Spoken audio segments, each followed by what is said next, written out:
Laying down tram tracks has never been more fun. Hello there guys, I'm Squawker, and welcome to the Traffic Giant review.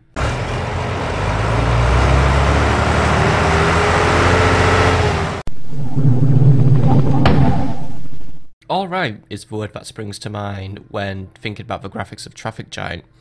There are strengths and weaknesses which prevent me from saying the graphics are really good, or the graphics are really bad. Overall, the environment looks nice, it's all sprite based and the buildings look nice enough, and yeah, they're mostly functional. You can tell a factory from a house, you can tell a house from a shopping centre, and you can tell a shopping centre from an office. So yeah, it all looks okay. Pleasant enough to look at, I guess. But I'm not too fond of a camera in this game. Now, obviously, if it's a sprite-based game, it's obviously going to be isometric. However, this viewpoint does conflict quite badly with the gameplay when using tools such as the route planner, mainly because a lot of buildings are quite tall and they will obstruct your view. And while you can hide buildings, I will say that the texture for hidden buildings is extremely ugly and I hate it. And yeah, that's a bit of a gripe, and it also seems that all the buildings seem to exist on basically one plane of rotation in a way, so they've only basically been like, I don't know, like half animated or half designed, which I suspect is why you can't rotate buildings. So yeah, it's a bit of a downer in a pretty big way actually, because yeah, without rotatable view we can't see every angle of these rather pleasant looking buildings, and also it just makes gameplay a lot harder.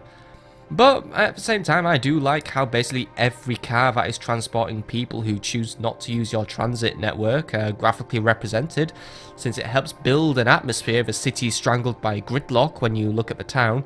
It feeds into the gameplay as well, so you know where the traffic is bad and you can avoid it or work out how to cut that traffic down. But the immersion it does create is quickly broken down since something has gone wrong under the bonnet, since cars just actually jerk forward on the roads rather than smoothly driving, unlike my buses, which seem to be animated smooth enough. And I'm also not really too keen on the actual lack of people on the streets, though at the same time, I guess a lot is being crammed onto the screen at the same time, and obviously we do have the engine limitations since this is a 2001 game, so yeah, but it does make like bigger towns seem a bit ghost-like in a way. Anyway, speaking of other things, the UI is okay, it has all the buttons that are needed, and I guess the text is more or less legible. Does an okay job at displaying the information you need, though things can get quite cluttered when you build up your company, but luckily there are plenty of options to switch things on and off. The lack of tooltips is a huge annoyance though, which can put beginners off trying to learn their way around the UI without the help of a manual. Since, well, while the icons are more or less usable, yeah, you do kind of need tooltips. The options in menu, however, though, is absolute crap. The resolution in this game is completely screwed in the sense that the highest option is always locked off for some reason. And I've tried this on 3 different machines, by the way, which all had differing screen resolutions as their native setting, but the one option at the top always remained locked off, which coincidentally locks off a key feature of the UI, which is the picture-in-picture view, which allows you to closely observe certain elements in the corner of your eye, and would also made the game look even better somehow. So yeah, that's a load of wasted space just sitting in the corner of the UI now. And as a final point, I would also like to point out how I actually do like the actual look of the buses. Each different model actually has a different sprite, which makes micromanagement a little easier, and it makes, you know, makes all the buses feel not that samey, so I really do like that. But that's all I really have to say on the graphics. They're okay at the end of the day, have a fair few faults, but overall I guess they do function.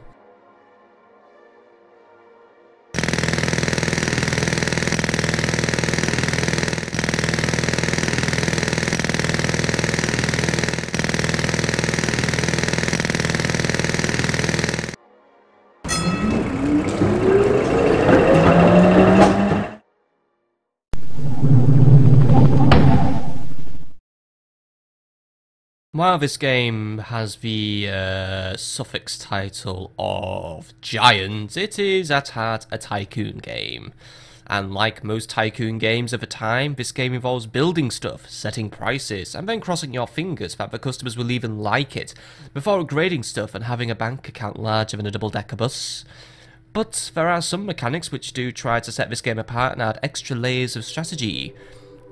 Firstly, it is up to you to set the routes for your fleet of buses, trams and trains. Now this is a really cool feature, but it's also a massive pain in the bum thanks to the non-rotatable isometric view and that lack of a much needed top-down view, and top of the tool just also being... well, sometimes it just refuses to behave and it's just really finicky. And also, since you have both sides of the road to account for, it can be really annoying because sometimes you will accidentally click on the wrong side of the road because once more this tool is super sensitive. But it's still pretty neat, and also on top of that there's a sort of like an agent system going on.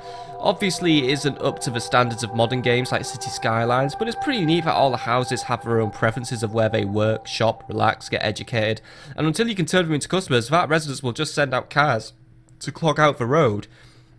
However, this brings us on to the subject of the AI and other aspects of commuter behaviour where things start to go wrong in this game. It can be ridiculously hard to win the businesses of customers, even if you build a stop right outside their house and have a bus taxi them directly to their workplace, school place, or any other place that they might want to be for more than a reasonable price. Customers will just come up with the poorest and most injustifiable excuses to not ride your bus, from not being aware of your company's existence, despite having the bus stop right outside their house, and a mega marketing policy, and they will also complain about the cleanliness of your buses, which is something you actually have no control over. So it just feels like that when you go the extra mile to tick all the right boxes when designing a line, it does come off as annoying when people do refuse to ride for poorly justified excuses, and well, yeah, it can just be really frustrating. And also the AI of rival traffic giants is pretty gormless, with the hardest difficulty opponent actually just found him wasting over a year of game time not doing anything, and then just building random nonsensical lines and spamming cheap, inefficient buses, which naturally made more money.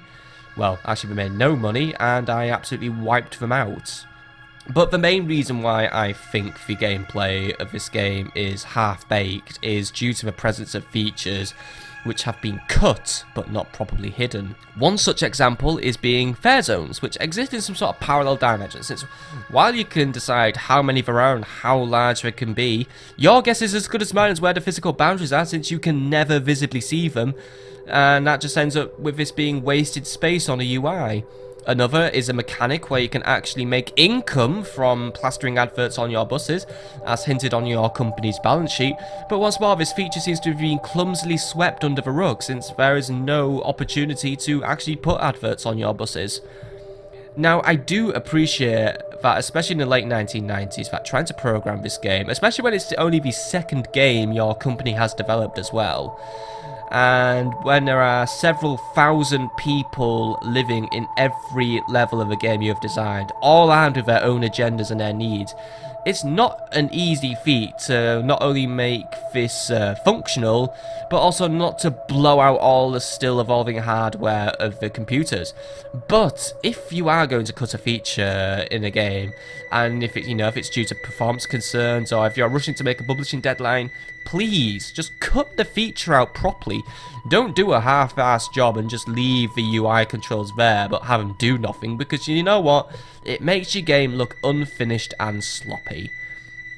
But it is a big shame that some of these features are cut as well, since some features which made it into the game are pretty cool, such as how paying drivers too much can lead to diminishing returns in the quality of service they provide, or targeted ad campaigns which can boost certain kinds of traffic.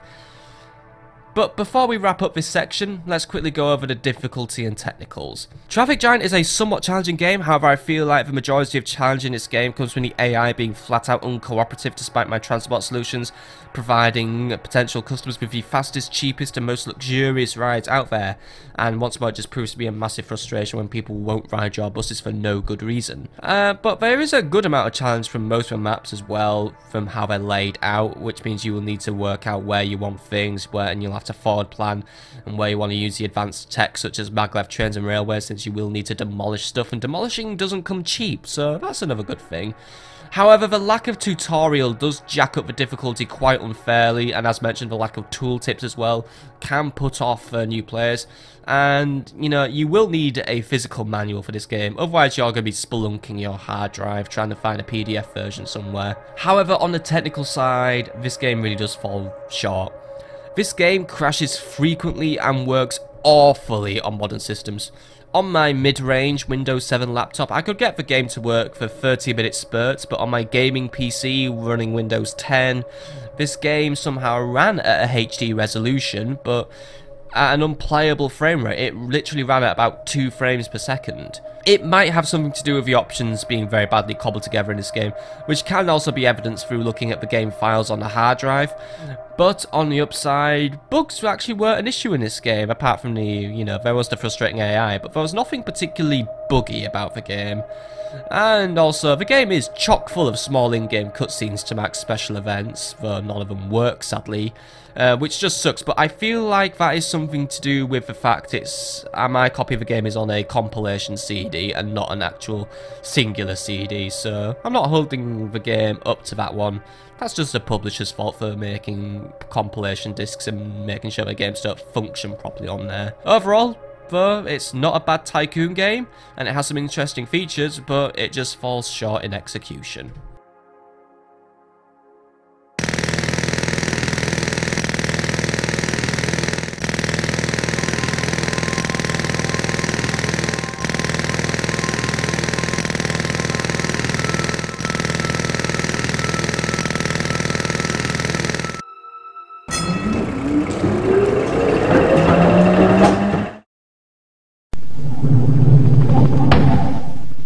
An absolute mess would be the best way to describe the sound in this game. There is no music in this game, which I'm not really too miffed about. Sure, lack of music can break the immersion down a little bit, but at the same time music could be a distraction in this game, which does require a fair degree of concentration when planning and fighting with a finicky route planning tool, and I am kind of blue-balled at the same time though, because the cutscenes had some really cool modern music in them. But overall, the music probably couldn't compete with the awful sound effects in this game, which exist only to cause migraines. It does seem to be a common theme in Jowood games that the sound effects are a general cacophony. They're either too loud or too quiet, and changing the options will usually make no difference, especially in this game where the options is literally sound on or sound off. I mean, you can play in total silence and have even less immersion, or you can basically have the sound switched on and basically sacrifice your ears to the gods. Because all the ambient sounds in this game are obnoxiously loud, and there is a very limited pool of them, so you will be constantly hearing that same drill and that same jackhammer all the bloody time. Just thinking about these sound effects as well does give me a headache. And all the effects as well seem to be competing for prominence as well, with several of them playing at once or even cutting each other out, which is just, you know, fantastic editing. The only sound effect I like is, or at least, you know, slightly like, is the sound of your own vehicle setting off. Since the more of them you hear, the bigger your company is, which is kind of neat, and I guess it makes you feel like you're growing from the bottom all the way up to the top. And last but not least, let's just quickly cover voice acting, since I cover it in every review. There is none present in this game, but I honestly don't care. If there was any, it would mostly likely be used in the non-existent tutorial in this game, but then again, one does not exist. Or it could be used to simulate chatter among people in the city, but I think that would add to the auditorial mess that is the ambient sounds of this game, so maybe we're better off without voice acting in this one. Also, on a final note, the sound options in this game suck once more. Just wanted to mention that because, you know what, I just can't stand it when a game literally has only an on or off button for your sound options. Yes, I know I can just change the master volume on my PC, but I always like having the ability to adjust the volume in-game. I mean, especially in multiplayer games, you know, if you want your sound up high so you can listen to someone on Skype, and then you just want the game volume low so you can listen to someone on Skype. So, yeah.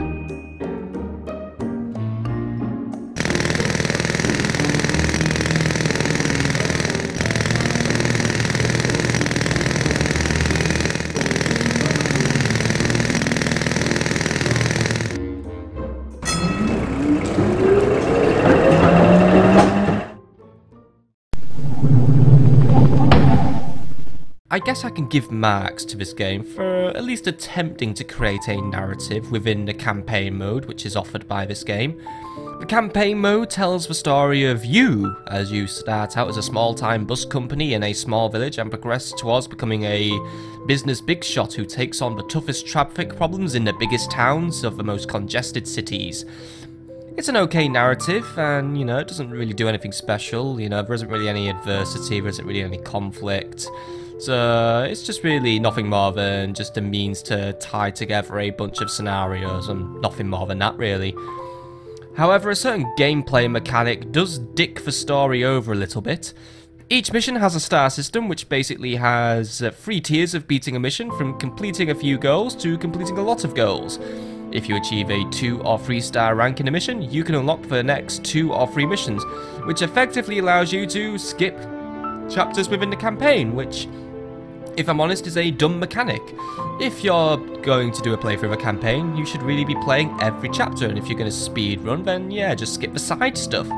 Imagine if you're playing a game like Halo, and the game rewards you with the ability to skip missions if you would, you know, if you hit, I don't know, headshot 10 grunts in a mission and you get to skip an entire mission. If you used that reward, you'd be completely lost in terms of a plot, wouldn't you? Also, I find it just really hard to get invested in my company.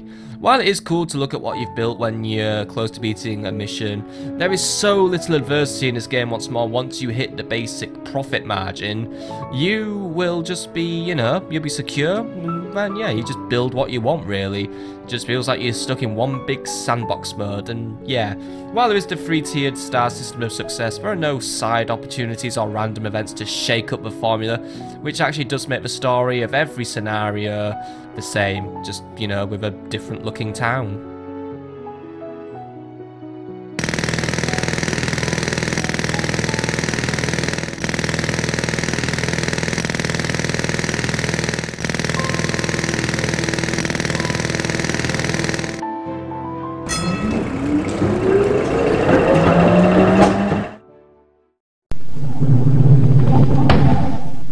Well, right off the bat, I can say this is a game I am unlikely to play again.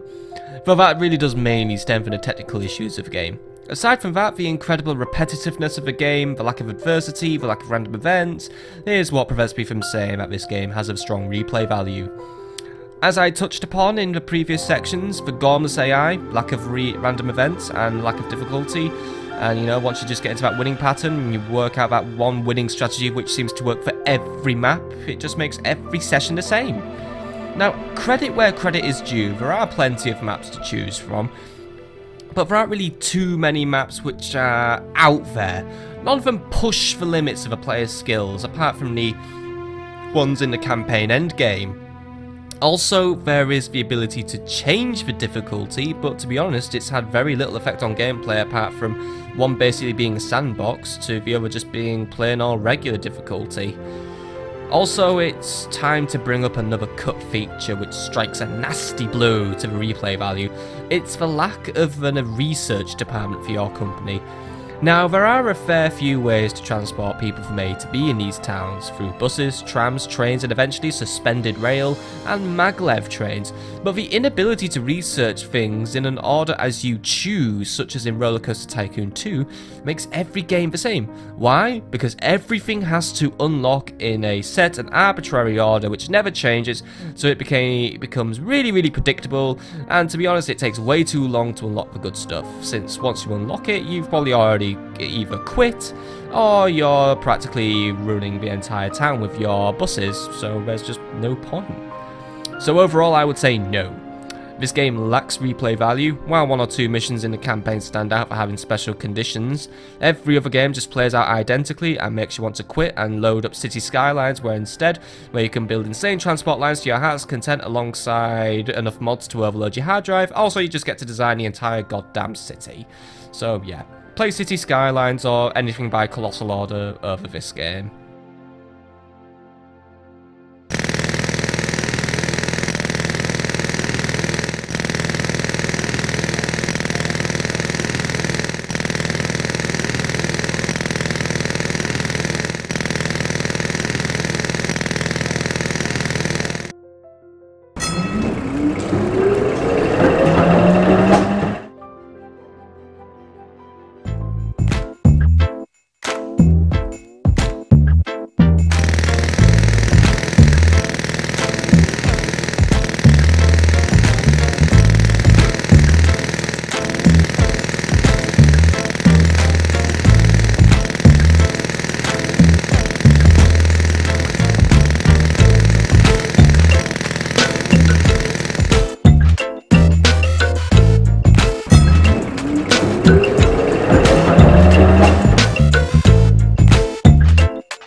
my thoughts on Traffic Giant. So, yeah, the game did not really score particularly well. It is now sitting in second to last place. And yes, this game is one of those that is now worse than SimCity Societies, which for some reason I'm using as some sort of benchmark for bad games. I guess it's because while SimCity Societies is a bad game, it's still a game I admit to playing every now and then. So basically anything below that is a game I don't want to play ever again. Yeah, still, once more, credit where credit is due. This is only the second game developed by Jowood, and Jowood do end up developing good games in the future. One of such is, you know, Industry Giant 2, Hotel Giant, and Transport Giant. Some of these games we'll be looking at in the future. I mean, one we're looking at right now, we're looking at Hotel Giant. But, yeah, not the best game in the world. There are better transport simulation games out there. I mean, there are games such as Cities in Motion and City Skylines. They're the two main ones I can think of. So I would definitely recommend checking those out. I'd only recommend buying this game if you're collecting Jowood games because you're a collector. But apart from that, yeah, it's a no from me.